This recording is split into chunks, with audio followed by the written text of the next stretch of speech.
सोने की चिड़िया नाम से प्रसिद्ध विश्व जीडीपी में 24 से 25% तक जीडीपी का हिस्सा रखने वाला एक देश, एक शक्तिशाली संपन्न देश व्यापार के लिए आए एक विदेशी कंपनी के चपेट में आ जाता है।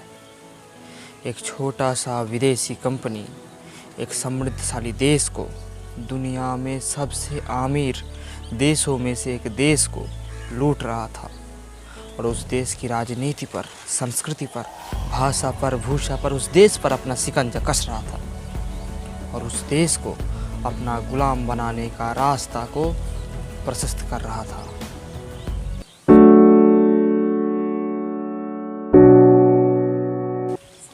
नमस्कार, आप देख रहे हैं दी शुभचिंतक और मैं हूं आपका शुभचिंतक बाप्पा रुईदास। जी हाँ, आप सभी समझ चुके होंगे कि मैं बात कर रहा हूं मेरा और आपका, हम सब का प्यारा देश भारतवर्ष का, और वही कंपनी था ब्रिटिश ईस्ट इंडिया कंपनी। हाँ, ये वही कंपनी था जो इस देश को, इस सोने की चिड़िया को लूटने के लिए आए अनेक लुटेरों में से सबसे शातिर, सबसे चालाक और कामयाब लुटेरों का एक झुंड, जो इस देश को अपना गुलाम बनाने में पूरी तरह से सफल हुआ था। इस कंपनी सरकार ने, ब्रिटिश सरकार ने भारतवर्ष पर लगभग 200 साल तक शोषण किया, शासन किया और फिर अनेक बलिदानों के बाद, अनेक संघर्षों के बाद ये देश 15 अगस्त सन 1947 को उन गोरे अंग्रेज़ों से आज़ाद हुआ। लेकिन ताज्जुब की बात यह है कि अंग्रेज़ों से आज़ादी का सूचना हमें मिला अंग्रेज़ी कायदे में दिया गया एक अंग्रेज़ी भाषण से। Long years ago we made a tryst with destiny, and now the time comes when we shall redeem our pledge, not wholly or in full measure, but very substantially. At the stroke of the midnight hour, when the world sleeps, India will awake to life and freedom. ये भाषण का शुरुआती कुछ हिस्सा था और ये भाषण था हाल ही में अंग्रेज़ों से मिला, सत्ता को समझने में उलझा हुआ इस देश का पहला प्रधानमंत्री पंडित जवाहरलाल नेहरू जी का। और शायद ही तब कोई भारतीय ये सोचा था कि आगे चलकर उनके पीढ़ी को ये कहना होगा कि अंग्रेज़ चले गए, फिर अंग्रेज़ क्यों छोड़ गए। तो चलिए, दी शुभचिंतक की इस पहली पेशकश में, मेरे और आपके इस पहली वार्तालाप में हम बात करेंगे भारतवर्ष की इसी आज़ादी पर। हम बात करेंगे इसी आज़ादी के अतीत से जुड़ा वर्तमान पर, क्योंकि वर्तमान ही वह समय है जब हमारा करा धरा हमारे वश में होता है और वर्तमान की क्रम द्वारा ही मैं और आप मिलकर हमारे लिए, हमारे आने वाले पीढ़ी के लिए, समाज के लिए एक बेहतर, एक सुंदर भविष्य का निर्माण कर सकते हैं। लेकिन कार्य करने से पहले सोचना, चिंतन करना आवश्यक है।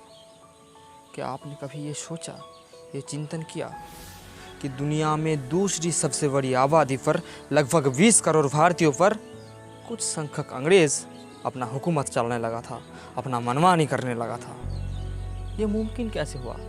क्यों सारे भारतीयों ने मिलकर इसका विरोध नहीं जताया? अब आप कह सकते हैं कि भैया विरोध तो हुआ था, इसीलिए तो सन 1947 को उन गोरे अंग्रेज़ों ने भारत छोड़ा था। हाँ भाई, आप सही कहते हैं कि विरोध हुआ था और पहला शक्तिशाली विरोध प्रदर्शन हुआ था सन 1857 में। भारतवर्ष पर ब्रिटिश राज शुरू होने के पूरे 100 साल बाद, ध्यान से सुनिएगा, 1 साल नहीं, 2 साल नहीं, कोई 10-20 साल नहीं, पूरे 100 साल बाद सन 1757 में पलासी की युद्ध में विजय पाने के बाद अंग्रेज़ पहले बंगाल पर और फिर धीरे धीरे पूरे भारतवर्ष पर अपना राज करना शुरू किया था। और उसके पूरे 100 साल बाद सन 1857 में अंग्रेज़ों के खिलाफ पहला विरोध हुआ और जिसको आज़ादी का पहला लड़ाई भी कहा जाता है। भारत के आधुनिक इतिहास तो शायद हम सभी ने पढ़ लिया, लेकिन शायद कभी सोचा नहीं कि हम भारतीयों ने कितना उदास रहे होंगे, कितना निष्क्रिय रहे होंगे कि पूरे 100 साल लग गए हमें ये समझने के लिए कि हम गुलाम बन गए हैं, हम पर अत्याचार हो रहा है, हम शोषित हो रहे हैं, हम वंचित हो रहे हैं और हमारा ही देश को हमारे आंखों के सामने लूटा जा रहा है और हमारा ही संपत्ति को हमसे लूटा जा रहा है और बाहरी किसी मुल्क पर भेजा जा रहा है। हम भारतीयों ने कितना अचेतन रहे होंगे कि कुछ लोग बाहर से आकर हमारे ही देश में हमारा आम जिंदगी को तबाह कर रहा था, हम पर जोर कर रहा था, हम पर जुल्म कर रहा था। अगर हम भारतीयों ने सचेतन रहे होते, अगर हम जागरूक रहे होते और 1757 में बंगाल पर जो राजनीति हो रहा था, अगर हम वहाँ पर ठीक तरह से नज़र रखे होते और अंग्रेज़ों का कठपुतली नालायक राजा मीर जफ़र का अगर विरोध करते और अंग्रेज़ों के खिलाफ अगर विद्रोह करते, तो शायद आज हमारा इतिहास कुछ और ही होता। हम 200 साल तक यूं ही किसी अंग्रेज़ सरकार का गुलाम न बन जाते और आज वर्तमान भारतवर्ष का जो दशा है, जो छवि है पूरे विश्व में, वह कुछ और ही होता। शायद ये देश सोने का चिड़िया ही रहती। शायद विश्व जीडीपी में हमारा जीडीपी का हिस्सादारी 25 से 30% हो जाता। शायद हम दुनिया का सुपर पावर होते। शायद हमारा आम जिंदगी में इजाफा होता, अभी से बेहतर होता। शायद हम हिंदुस्तानियों को शिक्षा के लिए देश के बाहर किसी विश्वविद्यालय में ना जाना पड़ता। शायद अच्छी नौकरी के लिए, अच्छी कमाई के लिए हमें किसी बाहरी मुल्क पर ना जाना पड़ता। और ब्रेन ड्रेन जो आजकल बहुत सुनने को मिलता है, शायद वो ना होता। शायद हमारा स्वास्थ्य व्यवस्था अच्छा होता। डॉक्टरों को वही यूनाइटेड किंगडम में ना जाना पड़ता जिन्होंने 200 साल में हमारा स्वास्थ्य व्यवस्था को पूरी तरह से तबाह कर दिया था, ध्वस्त कर दिया था। और हमारा शिक्षा नीति, स्वास्थ्य नीति सब कुछ लूट कर ले गया था उनसे हमें FRCS डिग्री लाने के लिए शायद ना जाना पड़ता। आपको शायद पता नहीं कि हमारा स्वास्थ्य व्यवस्था भी बहुत ही बाकमाल था। भारत में ही विश्व का पहला सर्जरी हुआ था और जो किया था महर्षि सुश्रुत जी ने। और आज हमारा हाल देखिए, हम वही सर्जरी का शिक्षा लाने के लिए जा रहे हैं यूनाइटेड किंगडम और ला रहे हैं FRCS डिग्री। ये हमारी आज की स्थिति है, आज़ादी के 73 साल बाद की स्थिति है। दरअसल ये एक विशाल विषय है, एक गंभीर भावनात्मक विषय है और इस विषय पर मेरा और आपका वर्तमान और भविष्य निर्भर कर रहा है। इसलिए मैं आगे जो कहने जा रहा हूँ उस बात को ध्यान से सुनिएगा। मैंने अभी कहा कि अगर हम जागरूक रहे होते तो शायद आज हमारा दशा कुछ और होता। अब आप ये कह सकते हैं कि भैया जो होना था वो तो हो गया, अब इस अतीत को दोहराने से क्या फ़र्क पड़ेगा। लेकिन मैं आपको कहना चाहता हूँ कि फ़र्क पड़ेगा, फ़र्क पड़ता है। हम हमारे अतीत से सीख सकते हैं, हमारे इतिहास से सबक ले सकते हैं। और इस बारे में बाबा साहेब अम्बेडकर जी ने कहा था कि जो कौम अपना इतिहास नहीं जानती वह कौम कभी भी इतिहास बना नहीं सकती। इसलिए हम हमारे अतीत से, हमारे इतिहास से सीख लेकर, सबक लेकर वर्तमान में आगे बढ़ेंगे और सजग बनेंगे, सतर्क रहेंगे, जागरूक रहेंगे, सचेतन रहेंगे और इतिहास की गलतियों को दोहराएंगे नहीं। क्योंकि अगर हम जागरूक ना रहे तो शायद फिर से एक दिन हम गुलाम बन जाएंगे। और ये ज़रूरी नहीं कि हर समय बाहर से ही कोई देश आकर हमको गुलाम बनाए। हम अपने देश में ही किसी अंग्रेज़ सरकार का गुलाम बन सकते हैं। जैसे कि ब्रिटिश राज में अगर हम अंग्रेज़ों के ख़िलाफ़ कुछ कहते थे, कुछ करते थे तो हमें सरेआम गिरफ्तार कर लिया जाता था। भगत सिंह, सुखदेव, राजगुरु जो अपने देश की भलाई के लिए, देश की आज़ादी के लिए लड़ाई कर रहा था, उनको अंग्रेज़ सरकार आतंकवादी और देशद्रोही कहता था।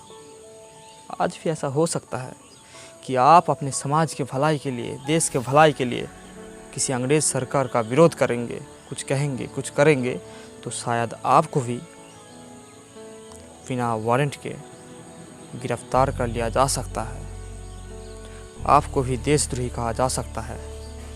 इसलिए आप सतर्क रहे, गुलाम मत बनिए। आप इस देश का जन समुदाय है, इस देश का सर्वे सर्वा है, ये देश आपका है।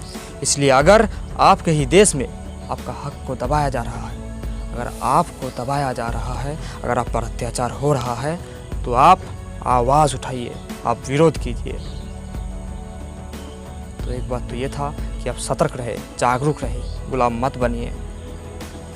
और दूसरी बात यह है कि आज़ादी के 73 साल बाद की भारतवर्ष का जो स्थिति वर्णन किया मैंने, वो सुनकर के आपको ये नहीं लगा कि कि क्या सच में ये वही आज़ादी है जो महात्मा गांधी ने, सरदार पटेल ने, नेहरू ने, मौलाना अबुल कलाम आज़ाद ने या फिर बाबा साहेब अम्बेडकर जी ने चाहा था? या फिर ये वो आज़ादी है जो नेताजी सुभाष चंद्र बोस ने, भगत सिंह ने, सुखदेव ने, राजगुरु ने, रामप्रसाद बिस्मिल ने, चंद्रशेखर आज़ाद ने, खुदीराम बोस ने चाहा था? शायद नहीं। उनको मेरा नमन है, उनके बलिदानों के लिए मैं उनके प्रति मेरा श्रद्धा अर्पित करता हूँ, लेकिन शायद ये वो आज़ादी नहीं है जो वे चाहते थे, क्योंकि अंग्रेज़ हमें जहाँ पर छोड़ गया है हम वहीं पर रह गए। एक क्षण के लिए आपको लग सकता है कि ये बात गलत है, आप मुझे कह सकते हैं कि भैया ये बात आपने गलत कह दिया, लेकिन अगर आप ठंडे दिमाग से समय लेकर गणना करेंगे, सोचेंगे, चिंतन करेंगे तो आपको ये पता चल जाएगा, आपको ये समझ आ जाएगा कि हम कहाँ तक आज़ाद हुए हैं।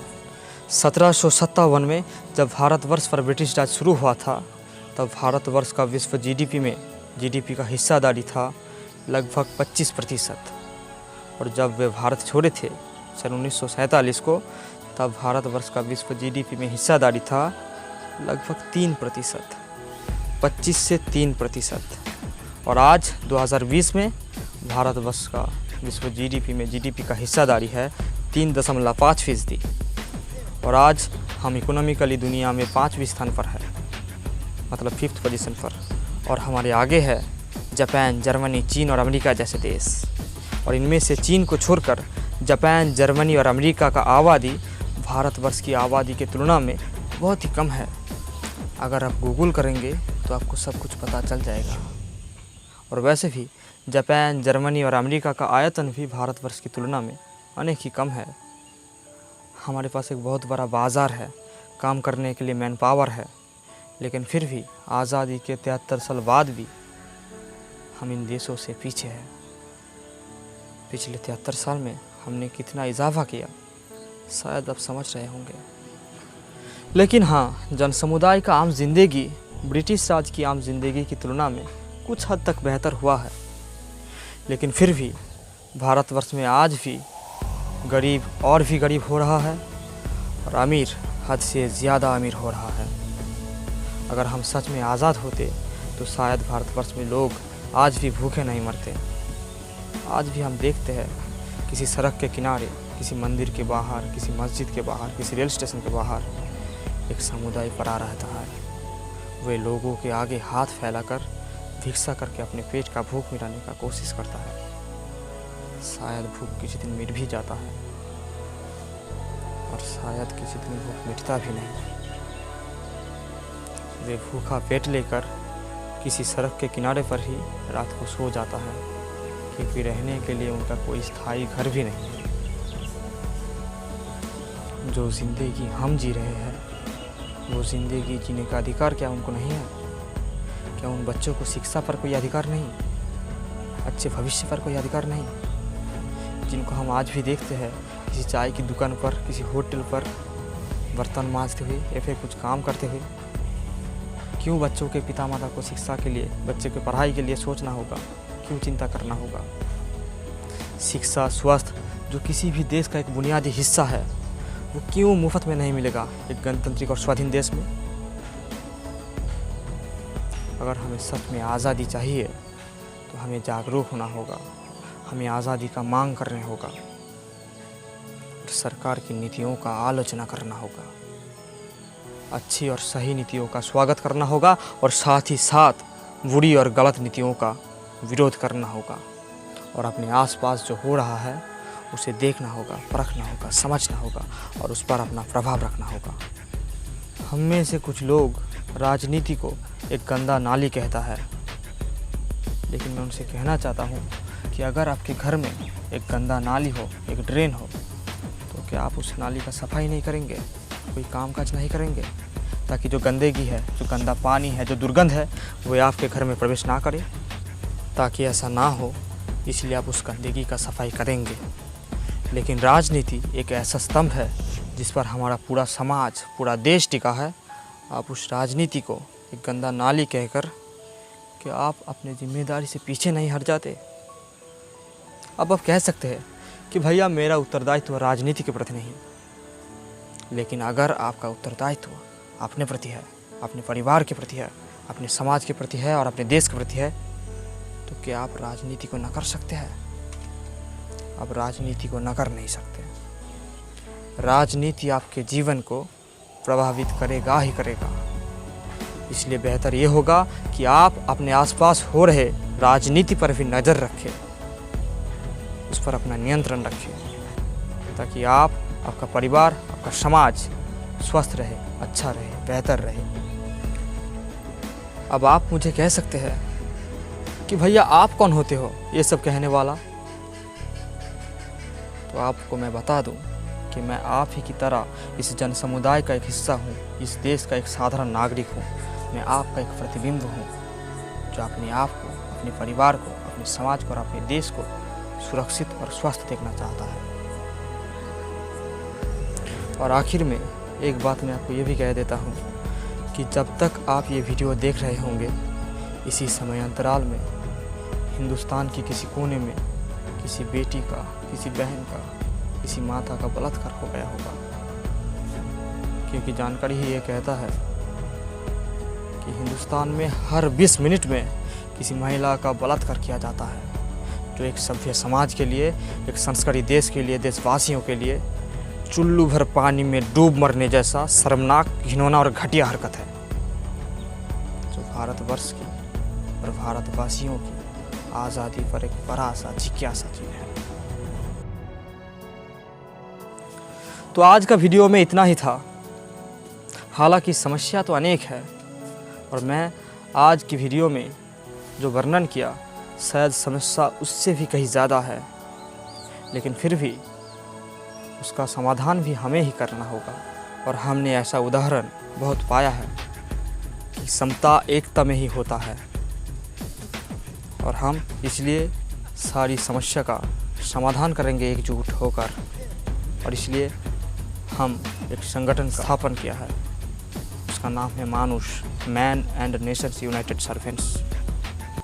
और मैं चाहता हूं कि आप सभी हमारे साथ इस संगठन में जुड़े और आज़ादी की इस कैंपेन में हमारा साथ दें। चैनल का लिंक मैं डिस्क्रिप्शन में दे दूंगा। और जैसे कि मैंने कहा कि ये एक विशाल विषय है, इसलिए मैं इस विषय पर आगे भी चर्चा करूंगा। और अगर आपको इस विषय से कोई संशय है, कोई जिज्ञासा है, कोई सुझाव है, तो कृपया आप नीचे कमेंट बॉक्स में कमेंट कीजिए, आपका स्वागत है। और अगर आप इस विचार से, इस बात से सहमत है, और अगर आप चाहते हैं कि ये बात लोगों तक पहुंचना चाहिए, तो आप जितना हो सके इस वीडियो का शेयर कीजिए, ताकि ये वीडियो ज़्यादा से ज़्यादा लोगों तक पहुंचे। और वैसा भी मेरा और आपका ये सिलसिला जारी रहेगा, आपका और मेरा ये वार्तालाप जारी रहेगा, बातचीत जारी रहेगा, और मुलाकात होगी फिर अगले वीडियो में। तब तक के लिए फुर्सत का सलाह है कि इस चंद लम्हों की ज़िंदगी को महसूस कीजिए, बेहतर कीजिए, ज़िंदगी का मज़ा लीजिए, मौज करिए, और साथ ही साथ अपना कर्तव्यों का, दायित्व का पालन कीजिए। और इस कोविड की दौर में अपने घर में रहिए, सुरक्षित रहिए। जय हिंद, नमस्कार।